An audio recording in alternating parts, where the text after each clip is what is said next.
예. 이 문제를 키우기 싫어하는 이 문제를 키우기 싫어하는 그런 민주당의 꼬리 자르기가 아닌가 싶습니다. 민주당은 지금 공천원금 파장으로 지금 이 굉장히 어려운 상황이 돼버렸습니다. 김병기 사태를 빨리 털고 가고 싶은데 이게 결국은 공천원금 파장까지 확산이 되고 있는 그런 양상이에요. 그래서 국민의힘에서는 뭐 특검까지 지금 얘기를 하고 있는 그런 상황인데 정청래 대표는 강선우 의원에 대해서만 윤리감찰단에 조사를 지시했고 김병기 의원은 뺐어요 또. 근데 이 윤리감찰단은 장경태 성추행도 아직까지 감찰을 못하고 있지 않나요? 아! 그게 윤리감찰단 간지가 언제인데? 아! 그러니까 윤리감찰단만 들어가면 모든 게 잠잠해지는 예. 마치 모든 치부를 덮을 수 있는 가발 같은 윤리감찰단인데 어허. 저도 이런 거 있으면 제 잘못 이 민주당 윤리감찰단에서 좀 덮어주면 좋겠습니다. 장경태 성추행도 아직까지 못 밝혔는데 이 강선우 1억은 어떻게 밝히겠습니까? 예. 네. 지금 근데 만약에 김경시 의원이요 자신의 공천을 위해서 더 윗선의 공천원금을 제공했거나 혹은 또 강선우 의원이 금품을 받았다는 사실을 중앙당이 인지를 했었다. 그렇다면 전제가 있습니다만은 공천거래 의혹이 당 전체로 번질 수도 있는 거거든요. 지금 민주당으로요. 그럼요. 전체로 번져야죠. 왜냐하면 예. 강선우만 1억을 받았겠어요? 어허. 그럼 민주당의 다른 지역에서는 시의원들한테 1억, 구의원한테 5천만 원, 구청장한테 한 3억 받은 거 아니냐. 국민의힘이 만약 이런 일에 연루됐으면 민주당이 국민의힘 의원들 전수조사하자 했을 겁니다. 예. 마찬가지로 민주당도 전수조사 한번 받아야죠. 그래서 이게 김병기, 강선우 특검이 아니라 예. 민주당 공천 헌금 특검이 돼야 되는 겁니다. 아, 민주당 공천 헌금 특검이요? 그렇죠. 네. 일단 서울경찰청에서요, 이 1억 수수 의혹을 사건 배당을 했어요. 뇌물 등 혐의 고발이 오니까 서울경찰청 공공범죄수사대에 배당을 했거든요. 그러니까 서울청이 직접 지금 수사를 하겠다라는 거는 그만큼 사안을 경찰도 좀 중대하게 보고 있다라는 것으로 읽히긴 하거든요. 근데 과연 그 윗선 눈치 보는 경찰이 강선우 외에 제대로 뭘 팔 수 있을까? 네. 그리고 김경도 돈 준 걸 부인할 거고. 예, 지금 그러고 있죠. 강선우도 돈 받고 돌려줬다고 할 텐데. 예. 일단 서로 둘이 말이 안 맞아요. 근데 둘 다 돈이 안 오가야 살기 때문에 예. 어떻게든 잡아떼고 물증을 없애려 할 겁니다. 어허. 이걸 제대로 수사하려면 저는 경찰로는 조금 부족하다고 생각합니다. 네. 근데 뭐 검찰이 이제 뭐 없어지는데 근데 특검해야죠, 특검. 특검을요? 네. 민주당이 민주당 특검을 하겠어요? 그러니까 이제 이건 통일교 특검처럼 우리가 여론으로 밀어붙여서 같이 여론으로 패키지로 넣어야죠. 민주당 수석 대변인 박수현 의원도 그런데 이렇게 얘기를 합니다. 1억 녹취에 대해서 멘붕이 왔다고. 그러니까 이게 웃긴 게 박수현 대변인이 예. 이거는 국민의힘에나 있을 일이다 이래요. 왜 그렇게 얘기를 해요? 아니 지들 당에서 벌어졌는데 뭘 또 국민의힘에나 있을 일이야. 이거는 웃기고 앉아 있어 진짜. 네. 아니 먼저 친명인 김영진 의원도 비슷한 얘기를 했는데 뭐라 그랬냐면 김경시 의원이 돈을 주고 공천 받으려 생각했던 것 자체가 민주당으로서 도저히 받아들일 수 없는 행위다라고 얘기를 하고 있어요. 그러니까 어쨌든 예. 김병기고 강선우고 뭐 이거는 윤리 감찰의 문제가 아니라 예. 저는 구속 수사 대상이라고 생각을 하고요. 아하. 경찰이 제대로 된 수사 의지가 있다면 전재수와 강선우에 대해서는 빨리빨리 그 구속영장부터 청구해야 되거든요. 근데 아직도 안 하고 있는 게 사실은 증거 인멸하라고 시간 벌어주고 늑장 대응하고 있다는 거죠. 조선일보 사설도 그래서 민주당의 공천 헌금 의혹이 강선우뿐인가? 민주당 전체에 대해서 그래서 조사를 해봐야 되는 것 아니냐라고 얘기를 하고 있어요. 이 과거 민주당은 다른 건 몰라도 도덕성만큼은 국민의힘보다 낫다고 주장해왔다. 하지만 최근 연이어 드러난 불법과 비도덕은 대개 민주당에서 벌어졌다. 이렇게 지적을 하고 있는데 민주당에서 굉장히 이걸 뼈아프게 받아들여야 될 것 같아요. 그러니까 보수는 계속해서 분열과 내부 집안 싸움으로 어려웠고요. 예. 민주당은 부정부패 뭐 부동산 LH나 대장동 같은 걸로 어려웠잖아요. 이춘석도 뭐 주식.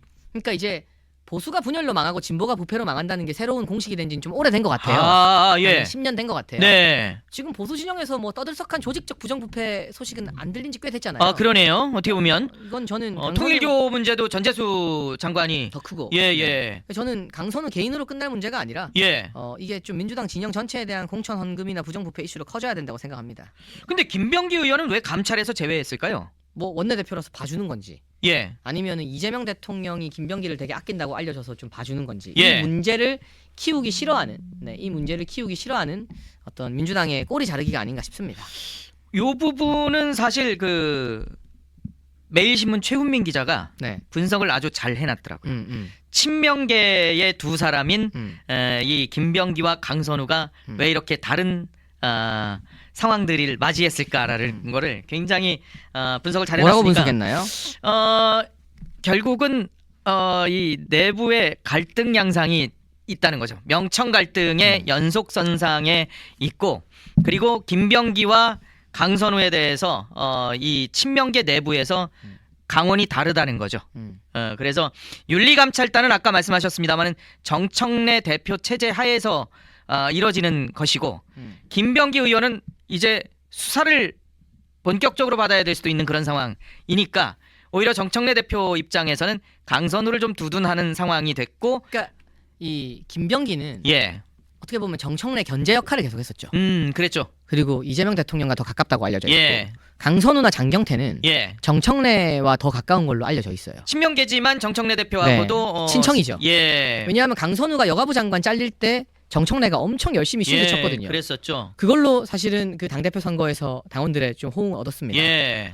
그러니 자기와 가까운 사람, 자기가 가깝지 않은 사람에 대한 정청래 대표의 좀 이중적인 태도들이 보인다고 생각합니다. 서울청에서 그런데 김병기 비위 의혹 사건을 잇따라 직접 이제 수사하겠다고 나섰어요. 이게 원래 일선서에 배당이 됐던 사건들이 꽤 많았었거든요.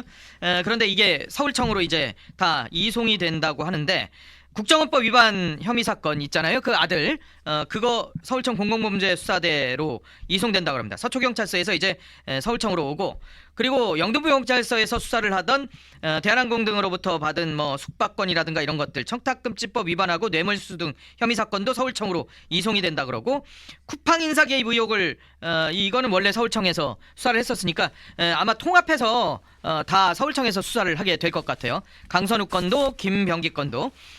이런 와중에 민주당은 지금 또 원내대표 선거 전에 첫 출사표가 나왔는데 여기도 명청 갈등의 연장선상으로 봐야 될 것 같은데. 그러니까 이게 판이 커졌죠. 네. 최고위원 보궐선거에서 친청 친명이 붙잖아요. 그렇죠. 누가 이기느냐에 따라 당내 권력 추가 확 달라지거든요. 그렇죠. 근데 이제 원내대표까지 끼었어요. 그렇죠. 그러면 상대적으로 정청래랑 사이 좋은 사람이 되냐 안 되냐가 또 엄청 분수령이 될 당연히 거거든요. 그러겠죠. 그러니까 예를 들면 친명계 후보들이 원내대표나 뭐 최고위원회 대거 당선되면 예. 정청래는 그 순간 허수아비 대표가 되는 거고요. 만약에 친청계가 선전하면 예. 이재명 대통령과의 갈등 구도가 더 부각되겠다라고 언론이 해석을 하겠죠. 예. 굉장히 중요한 민주당 내 어떤 권력 다툼입니다. 그러니까요. 그런데 첫 출사표를 누가 던졌냐? 진성준 의원입니다. 네. 이 사람 뭐 했던 분이냐? 이재명 체제에서 여러 정책에 대해서 이재명 정권하고 좀 다른 얘기들을 그러니까 이견을 냈던 사람이에요. 진성준 의원은 친청이나 친명이나 이런 개로 분류되긴 좀 힘들고 친문계죠 어떻게 보면. 그런데 굉장히 좌파적인 경제관을 가진 사람이에요. 예. 뭐 금투세 이런 걸 찬성하는 사람이기 때문에 그러니까 만약 진성준이 원내대표가 되면 민주당의 경제 정책이 굉장히 좌클릭할 것이다 그렇죠. 볼 수 있는 겁니다. 이렇게 얘기를 했어요. 자기도 이재명 대통령하고의 이재명 정부하고의 관계를 충돌한 것도 있지만 때로는 이 대통령 입장에 서서 주장한 바도 있다. 딱 어떻게 보면 진성준이 원내대표가 되면 이재명 정권으로서도 좀 껄끄러워질 수 있는 그런 상황이 되는 모습들. 이 민주당 내의 당내의 이 권력 갈등은 국민의힘이 상상하기 어려울 정도로 엄청 치열해요. 그리고 지방선거 이후에 더 불거질 거예요. 아 그래요? 네, 여기는 지금 원내대표 거의 깜빵 보내게 생길 정도로 당내 갈등이 불거진 거잖아요. 이거 다 우리가 터트린 거 아니잖아요. 이거 뭐 김병기가 본인이 직접 녹음했다는 거 아니에요? 민주당 내부에서 나온 거거든요. 물론 뭐 이거 제3자가 뭐 저기 제보를 했다고 하긴 하지만 MBC에 그렇기 때문에 우리가 상상하는 것 이상으로 더 큰 당내 갈등이 아마 지방선거 전후로 세게 불거지게 될 겁니다. 지금 민주당에는 또 하나의 이 악재가 바로 통일교 문제인데 네. 정청래 대표가 이게 등판이 돼버렸습니다. 뭐냐? 통일교 포럼에서 축사를 했는데 한번 보고 오겠습니다. 제가 국회의원을 하고 정치를 하는 이유도 분단의 장벽을 조금이라도 낮추는 데 기여할 수 없을까? 통일에 좀 기여할 수 없을까? 전쟁을 통한 통일이 아니라 평화로운 통일을 하자라는 한 목소리를 내는 것은 대한민국 현대사에 있어서 매우 중요한 일이다. 저게 2021년 6월 23일에 마포구 발전을 위한 지도자 효정 포럼에 참석했는데 이 효정 포럼 마포구 지부 출범 행사였대요. 물론 지역구니까 갔겠지만 이게 결국 통일교 행사였다라는 거예요. 그래서 친여 성향 커뮤니티에서도 이게 알려지면서 지금 논란이 되고 있다라는 거예요. 그래서 이거 해명이 좀 있어야 되는 거 아니에요?라고 지금 이 친여 성향 커뮤니티에서도 지금 주장들이 나오고 있다라는 겁니다. 그러니까 만약에 민주당이 국민의힘과 개혁신당이 공동 발의한 특검을 거부하면 네. 정청래도 캥겨서 그렇구나. 정청래도 연루돼 있구나. 라고 우리가 이제 생각을 할 수 있는 증거가 생긴 거잖아요. 예. 그러니까 정청래 대표도 이 협상에서 손을 떼야 돼요. 오. 본인이 지금 수사 대상이에요. 통일교 특검 발족되면 뭐 혹시 저 축사에 무슨 대가나 관계가 있는 건 아닌가 하는 수사 대상이기 때문에 어허. 이 협상에서 정청래도 손을 떼야 되는 겁니다. 이제는. 네. 이- 장동혁 대표는 뭐 안 나오잖아요. 통일교 관련해서. 예. 민주당 쪽에서 기자들이 눈에 불을 켜고 찾았을 텐데 없잖아요. 어. 왜냐? 장동혁 대표 독실한 크리스찬이라 예. 통일교 행사 갔을 리가 없거든요. 아. 저도 만약 제가 통일교 행사 가잖아요. 예. 집에서 호적 파여요. 아버지 목사님이기 때문에. 그렇죠. 예찬인데. 뭐 이게 뭐 정치를 위해서 그냥 의례적인 겁니다. 뭐다 해도 씨알도 안 먹혀요. 예. 기독교 집안에서는. 예. 그러니까 우리는 장동혁 대표는 통일교와 무관하니까 협상을 할 자격이 있어요. 예. 정천희 대표 나왔죠? 예. 그럼 손 떼고 다른 사람이 이거 협상에서 통과시켜야 되는 거예요. 원내대표도 없는데? 그럼 원내 수석이 하든가. 네. 수석 그럴 때 쓰라고 수석 있잖아요. 아, 그렇긴 수석. 하죠. 네. 원내대표 대신 수석이. 지금 이해운 청문회를 해야 되는데 국민의힘에서는 벼르고 있긴 한데 이게 혹시 역공이 될까봐 또 빌미를 제공할까봐 또 딜레마가 좀 있다라는 얘기가 전혀 있어요. 전혀 국민의힘에서 누가 나오면 다 잡아가면 됩니다. 그냥 그래요? 다 구속시키면 됩니다. 그냥. 예? 저는 다 구속시키라고 생각합니다. 예? 왜냐하면 저는 통일교랑 엮인 게 없으니까. 다 구속시키죠. 아니 뭐. 이해운 청문회. 이해운 청문회. 예. 통일교 특검이 뭐 우리 쪽도 엮일까봐 뭐 하는데 예. 이해운이요? 이게 무슨 역풍이 있죠? 오히려 좌파 커뮤니티가 막 분열하던데요. 딴지일보 뒤집혔던데요. 거기는 친문 성향이 강하니까. 이재명한테 배신당했다 막 이러면서. 오히려 보수는 똘똘 뭉쳤어요. 예. 이참에 된 거 한동훈도 데려가고 조경태도 데려가라. 한동훈 법무부 장관 쓰고 조경태 해수부 장관 써라 제발. 예. 보수는 똘똘 뭉쳤어요. 그럴 수도 있겠네. 근데 진짜. 보수는 분열 안 해요. 잘 됐다 이럴 줄 알았다. 이러니까 배신자를 다 걸러내야 된다라는 게 보수 진영의 주된 정서예요. 박수현 대변인이 이런 깜짝 인사가 더 있을 수 있다라고 얘기를 했었거든요. 그리고 자기들이 중도 보수의 길을 이제 더 아우르겠다라고 했는데 그럼 한동훈 대표가 만약에 이 문제에 있어서 이번에 이 당무위원회에 대한 거기에 문제가 있다고 생각한다면 이게 이재명 대통령이 발탁할 수도 있겠네. 뭐 데리고 가면 좋겠습니다.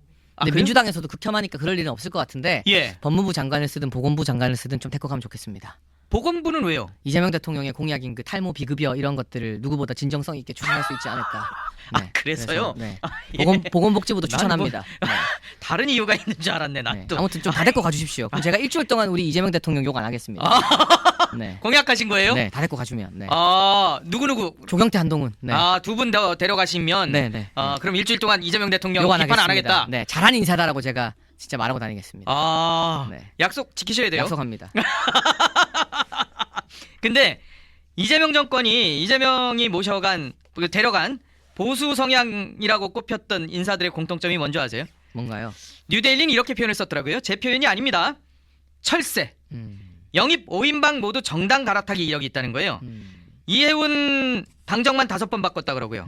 김성식 4번 바꿨다 그러고요. 권오을, 허은하, 김용남 다 탈당한 이력이 있다고 합니다. 뭐 그러니까 여기 갔다 저기 갔다 하는 사람이 잘해준다 하면 눈 시뻘개져서 그냥 돌격하는 거죠. 대체로 바른미래당하고 개혁신당 출신들을. 그러니까 별로 아깝지가 않아요. 이게 보수 분열에 뭐 큰 영향도 없고 이해운이 장관 된다고 강남에서 뭐 이 민주당을 지지합니까?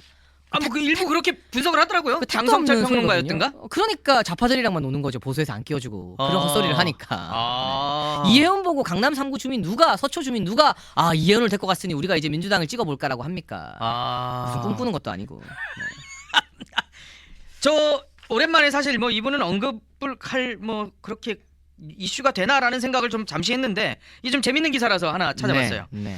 아빠는 쿠팡을 탈퇴해서 탈팡을 했는데 딸은 또 쿠팡에 입점이 돼 있답니다. 누구냐? 조국 대표라는데 조국 대표가 쿠팡 때리기에 앞장섰었잖아요. 네. 이렇게 얘기를 했었어요. 우월적 지위를 즐기면서 오만방자한 태도를 보이는 쿠팡에 강한 경고가 필요하다. 저는 탈팡했다라고 얘기를 했었어요.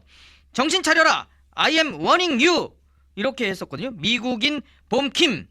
김범석의 영문 이름인데 이 사람에 대해서 경고까지 했었던 그런 사람인데 그런데 딸인 조민 씨가 파는 것으로 알려지는 브랜드가 화장품 브랜드가 쿠팡에 입점해서 판매를 이어가고 있다라고 뉴데일리가 기사를 썼어요. 그러니까 뭐 이게 진정성이 있으려면 네. 조민 씨도 우리도 쿠팡에 납품하지 않습니다라고 해야 될 텐데 뭐 다 큰 딸의 생계까지 정치적으로 저는 뭐 결부시키는 게 좀 웃기긴 하지만 그러네 맞아 웃기긴 그러네요. 하지만 이해해줘야 내로남불이고 되겠네. 웃기긴 하지만 예. 제가 정치적으로 여러분 아무나 다 까는 게 아니에요. 그러네요. 예. 이거는 뭐 뭐 좀 웃기긴 하죠. 예. 아니 자본주의 사회에서 뭐, 사실 뭐 아버지하고 딸하고 네, 뭐. 입장이 다를 수도 있는 거 아니에요? 이거는 그냥 웃기다. 그냥 한번 예. 웃고 넘어가면 되지. 막 그렇게 비중 있게 다룰. 그렇죠. 예, 그런 건 아닌 것 같아요. 그러네. 제가 이렇게- 아무리 뭐 이렇게 이게 너그럽네. 공격수라고 해도 예. 아무거나 막 다 조지진 않아요. 아. 뭐 따로 생계를 유지할 텐데. 그렇죠. 뭐 그냥 그러네요. 그런 거보다 하는 거죠.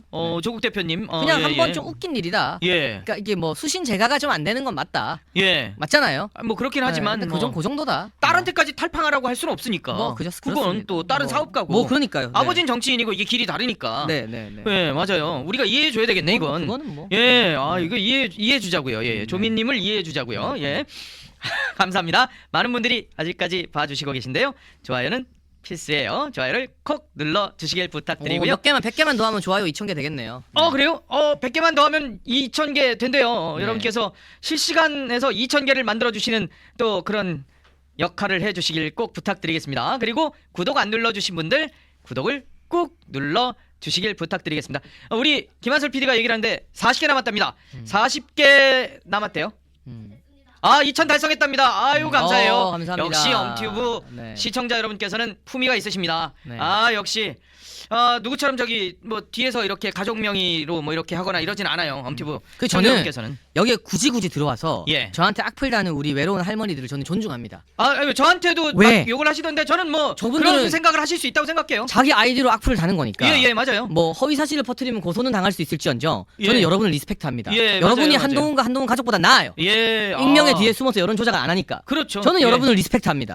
네, 저는 저한테 악플 단다고 막 욕하고 그러지 않아요. 예. 리스펙트할 거 리스펙트합니다. 그렇죠. 예, 여러분은 당당하게 악플을 다는 거니까 예. 한동훈보다 낫습니다, 여러분. 예. 네.